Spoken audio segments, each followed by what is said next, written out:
রাত পোহালেই মুখ্যমন্ত্রী মমতা বন্দ্যোপাধ্যায়ের নির্বাচনী জনসভা ভাতারে, কিন্তু সে বিষয়ে কিছুই জানতেন না বিধায়ক মানগোবিন্দ অধিকারী।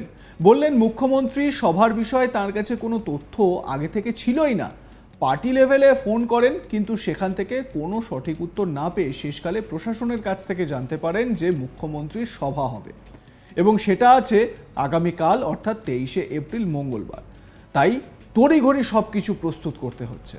বলা চলে একেবারে শেষ সময়ে ভাতারের এরুয়ারে সভা হবে সেই খবর জানতে পারেন বিধায়ক মানগোবিন্দ অধিকারী। জানান এটা তাদের কাছে এক বড় চ্যালেঞ্জ। এলাকার মানুষের সাহায্য তারা পাচ্ছেন, তাই অতি দ্রুত সব ব্যবস্থা করা যাচ্ছে। তিনি আরও জানান মুখ্যমন্ত্রীর সভায় 50,000 লোকের জমায়েতের টার্গেট রয়েছে তাদের। বিধায়ক আশাবাদী ভাতার এলাকার মানুষ প্রচুর সংখ্যায় অংশ নেবেন এই জনসমাবেশে। মানগোবিন্দ অধিকারী বিধায়ক, তৃণমূল এবং স্থানীয় তৃণমূলের অন্যতম একজন প্রভারী, কি বলছেন শোনাবো আপনাদের।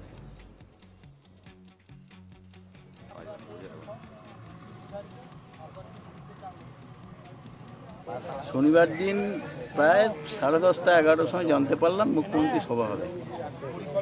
পার্টি লেভেলে কিছু জানলাম না, প্রশাসন লেভেলে জানতে পারলাম। পার্টি লেভেলে ফোন করলাম, তারা আধ ঘন্টা পর বললো যে হ্যাঁ সভা হবে। মাঠ চয়েস, প্রথমে নবনগর মাঠ, সেখানে চয়েস হলো না। এসপি সব বড় অফিসাররা এলেন, চয়েস হলো না। তারপরে ওনার সিকিউরিটি যারা আছেন তারা এসে বললো যে না হবে না। ওখান থেকে সাহেবগঞ্জের মাঝিপাড়ার কাছে মাঠটা, সেখানে গেলাম, সেখানেও পছন্দ হলো না। শেষকালে 4টের সময় এইখানে এই মাঠটা দেখে, কোন জায়গাটা?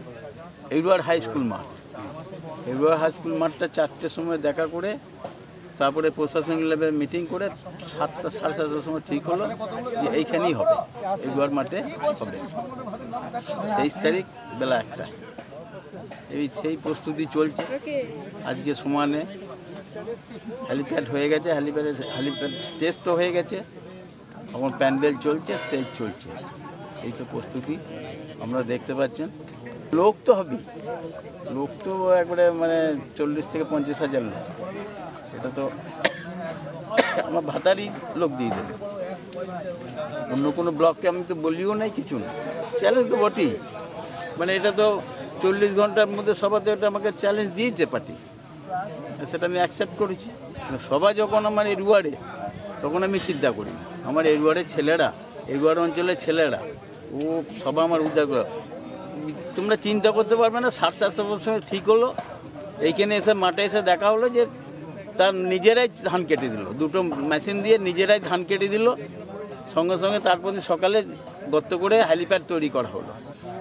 আজ কালকে হেলিপ্যাড সম্পূর্ণ হয়েছে রাত্রি 1টার সময়, আজকে সকাল 10টার সময় হেলিপ্যাড টেস্টিং হয়ে গেল। সমস্যাই এখানে যত ছেলে আছে, তখন বিভিন্ন অঞ্চলের ছেলে আছে এইখানেতে, সব বসে আছে। আজ 3 দিন ধরে এখানে চলছে তাদের মানে ইয়ে। আজ কালকে রাতে আমাকে 150 লোককে খাওয়াতে হয়েছে, আজকেও প্রায় 150 লোককে টিফিন খাওয়াতে হয়েছে, আবার ভাতও খাওয়াতে হবে সমস্ত কর্মীদের।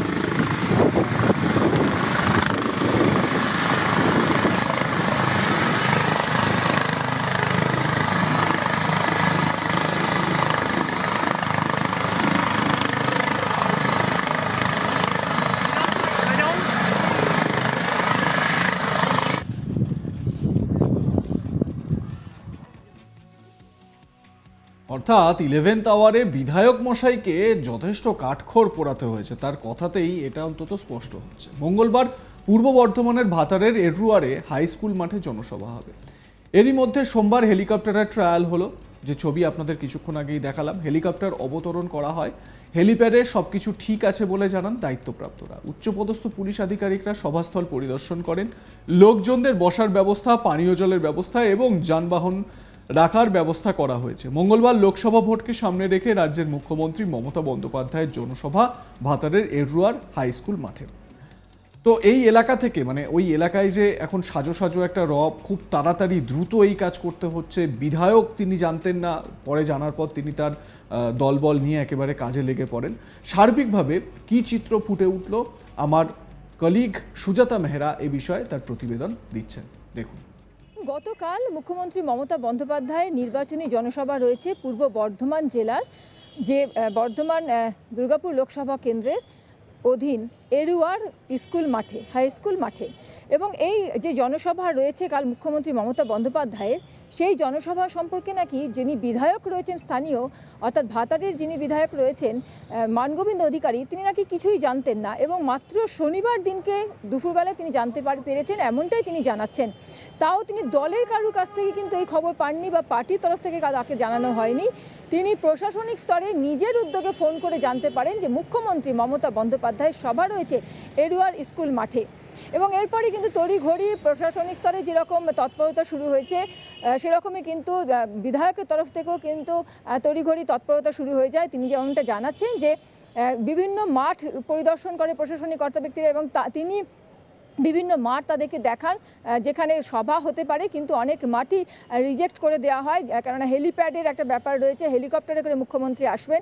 স্বাভাবিকভাবেই হেলিপ্যাড যেখানে স্বাভাবিক স্বাচ্ছন্দ্যভাবে হেলিকপ্টার নামতে পারবে, হেলিপ্যাড তৈরি হবে, সেরকম জায়গাকেই কিন্তু ঠিক করা হবে। কিন্তু অনেক মাঠ ঘুরেও সেরকম প্রশাসনিক স্তরে বা মুখ্যমন্ত্রীর তরফ থেকে যারা এসছিলেন, যারা হেলিকপ্টারের তরফ থেকেও যারা হেলিপ্যাডের দেখতে এসছিলেন, তারাও কিন্তু সেরকম সন্তুষ্ট হন না। পরে অনেক মাঠ ঘুরে তারপরে এরুয়ার হাই স্কুলের যে মাঠ রয়েছে সেই মাঠকে চুজ করা হয় এবং তড়িঘড়ি সেখানে প্রশাসনিক স্তরে যথেষ্ট তৎপরতার সঙ্গে এই মুহূর্তে দাঁড়িয়ে তৈরি হচ্ছে সভাস্থল, এমনটাই জানা গেছে। এবং যিনি বিধায়ক রয়েছেন তিনি যেটা জানাচ্ছেন যে সব বিষয়টার দিকে কিন্তু নজর রাখা হচ্ছে, যারা সেখানে কর্মীরা আসবেন, সমর্থকেরা আসবেন, যে জমায়েত হবে তাদের যাতে কোনো রকম অসুবিধা না হয় সেই দিকে যেমন নজর রাখা হচ্ছে, পাশাপাশি যেন পার্কিংয়ের কোনো সমস্যা না থাকে, পানীয় জল যেটা এই মুহূর্তে দাঁড়িয়ে প্রচণ্ড গরম পড়েছে সেই পানীয় জলের দিকেও নজর রাখা হচ্ছে, যাতে কোনো রকম সমস্যার সৃষ্টি না হয়।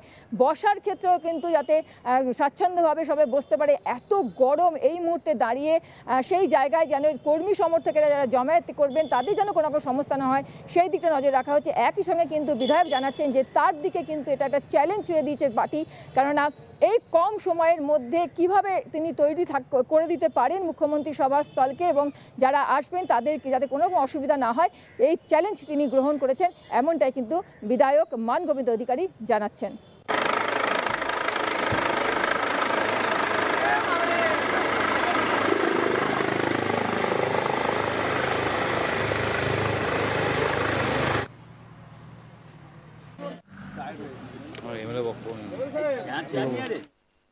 দেখতে থাকুন আজ তাক বাংলা।